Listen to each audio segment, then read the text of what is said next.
On May 5th, Twitch streamer Hasan intensified his ongoing feud with fellow streamer Tectone by referencing allegations against Tectone's father during a live stream. Hasan highlighted a post by ex-user at a TZ, which claimed that Tectone's father, Colonel Michael Robertson, was convicted of 14 counts of sexual assault while serving in the US military. The post included a military portrait purportedly identifying Robertson and cited Tectone's own reference to his father as Colonel Michael Robertson on the Steak and Eggs podcast. Just before we get into Hasan's reaction, Tectone became visibly emotional during a YouTube livestream while discussing his strained relationship with his father, who was convicted of SA during his military service. This topic resurfaced after Hasan referenced the legal case against Tectone's father during a broadcast on May 5th. Here is Tectone getting really emotional today, talking about his dad, who was sent to prison 15 plus years ago for SA. Here, he recounts a scary experience 2 days before his father's sentence.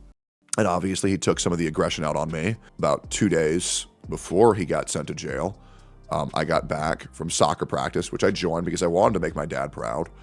And I put an empty orange soda can on top of my trash can, and my father threw me to the ground and put a gun against my head, and he said, "Give me a good reason not to shoot you." And my brother Mike intervened, and he got me out of that situation. And once my father got sent to prison, I was just a little bit uncomfortable with my life, and so my brother encouraged me to get as far away from this family as humanly possible. Now, obviously, this isn't really anything that I just really want to talk about on stream. However, a really great Twitch streamer is just making me relive my childhood trauma because of all this, which is great. I suppose, due to this all being resurfaced by Hasan, I suppose I will no longer be interacting with my father in any way, shape, or form on my stream or my content.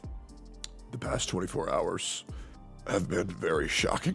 It has been very alarming, and I don't really know what to think due to what my father was convicted for, which really hurts to say.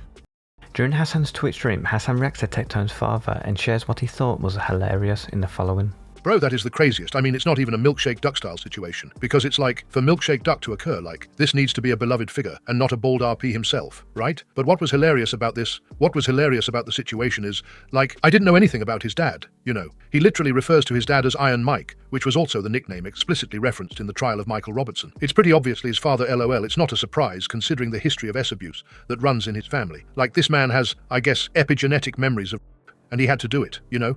He just couldn't stop himself because it's just like a familial obligation over here. I remember how quickly he threw Rich Campbell under the bus because of his allegations, but now is going after Hasan for going after his 75-year-old cancer-ridden dad because of an alleged SH claim, when his dad does not only have allegations but convictions and was on the offenders list. Also during Tech's stream, Tectone reveals that he and his dad spoke once every 3 to 4 months and will occasionally get food. Also says that he took his dad back into his life 3 years ago when it was revealed that he had cancer and not much more time to live.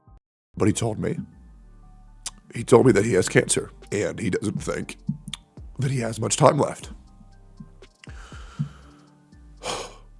And so, due to that, which was about 3 or so years ago, I take him back into my life. And it was pretty bumpy. We maybe talked about once every 3 or 4 months or so. Every now and then we would go get some food. My father wasn't particularly fond of my ex-wife, so we would never really interact that much when she was around. I saw someone saying that his dad only got something like 3 months in confinement for multiple SA, so it couldn't be that bad. I tried to explain that the sheer magnitude of the evidence against him had to be overwhelming for the military to even admit that a senior officer did something criminal, then to be removed from service without the option to retire. The crimes had to be bad enough to qualify as a crime of moral turpitude. The military will carry mind-boggling amounts of weight for scumbags to avoid public affairs, having to spool up and admit something bad happened. On my first deployment to the Western Pacific, my entire boat wasn't allowed off base in Okinawa because a Marine kept local Okinawan women, and the Marine Corps dragged its feet investigating it until the local authorities positively ID'd the guy, and then the Marines tried to quietly ship him back the US and handle it there without ever admitting anything to the Okinawans. There were hundreds of people camped out at the gate to the main base threatening to break in and get the guy if the Marines didn't hand him over. This guy was junior enlisted, E2 or 3, I think. The Marines were willing to go that far to try and avoid a PR problem created by a nobody. The DoD would literally destroy evidence for a colonel. That they even let it go to a trial and get a conviction and then separated him is damning.